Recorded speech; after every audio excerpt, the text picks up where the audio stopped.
પંચમહાલમાં આંગણવાડી તેડાગરની ભરતી પ્રક્રિયામાં છબરડાનો આરોપ લાગ્યો। મેરિટ પ્રક્રિયામાં યોગ્ય ઉમેદવારને અન્યાય થયાનો આરોપ છે। ભરતીમાં કૌભાંડના આરોપ સાથે મહિલા ઉમેદવારો આઈસીડીએસ કચેરી પહોંચ્યા છે। એક જ ઉમેદવારનું નામ મેરિટમાં 2 વખત દર્શાવ્યાનો પણ આરોપ છે। ઉમેદવારોની અપીલ માન્ય ન રખાતા મહિલા ઉમેદવારોએ હોબાળો કર્યો છે। ઉમેદવાર મહિલાઓએ આઈસીડીએસ કચેરી ખાતે ભરતી રદ કરવા માટે માંગ કરી છે।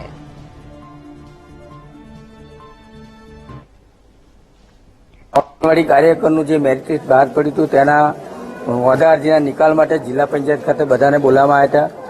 તેની અંદર દરેક ઉમેદવારોને એવી રજૂઆત હતી કે ઘણાના મેરિટ લિસ્ટમાં શૈક્ષણિક લાયકાતમાં એક જ જગ્યાએ 2 વાર નામ આવેલા છે અને બંને જગ્યાએ મેરિટનો સ્કોર અલગ અલગ બતાવે છે। છતાં ઘણા કાર્યકરોએ ફોર્મ ભર્યા તો ઘણાના ફોર્મ રિજેક્ટ થઈ ગયા। ઘણા છેક બીએડ સુધીની ડિગ્રી ગણવા ગયા, ઘણા આઈટીઆઈનો ફોર્મ મૂક્યો તો એ લોકોનો ફોર્મ રિજેક્ટ કરવામાં આવે। એટલે આ લોકોએ સ્પષ્ટપણે વિરોધ નોંધ્યા કે જે મેરિટ બન્યું છે તેની અંદર મેરિટ લિસ્ટ બનાવવામાં જ ભૂલ છે। એના માટે બધાએ વિરોધ ઉઠાવ્યો છે અને એનો ન્યાય મળવો જોઈએ। આ આંગણવાડી કાર્યકર તેડાગરની ભરતી છે ટોળોના મુવાડા। તેમાં પ્રથમ જે ઉમેદવાર મેરિટ લિસ્ટમાં આવ્યા છે એમને 2 વાર અરજી કરી છે, જે હું કહું છું કે માન્ય ના ગણી શકાય, પણ આ લોકો કહે છે કે અરજી 10 વાર પણ કરી શકાય છે।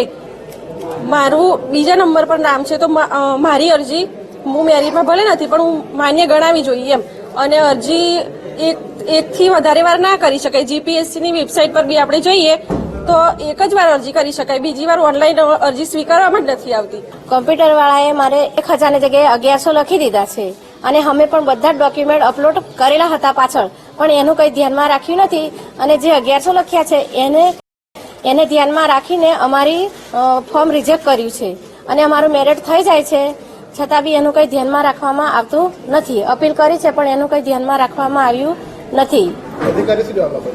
એ તો એમ કે તમને ભૂલ પડી તો તમારે બીજી વખતે અરજી કરી દેવી હતી ને એમ, પણ અમે એવું વિચારતા કે એક જ વખત અરજી થાય છે એવું।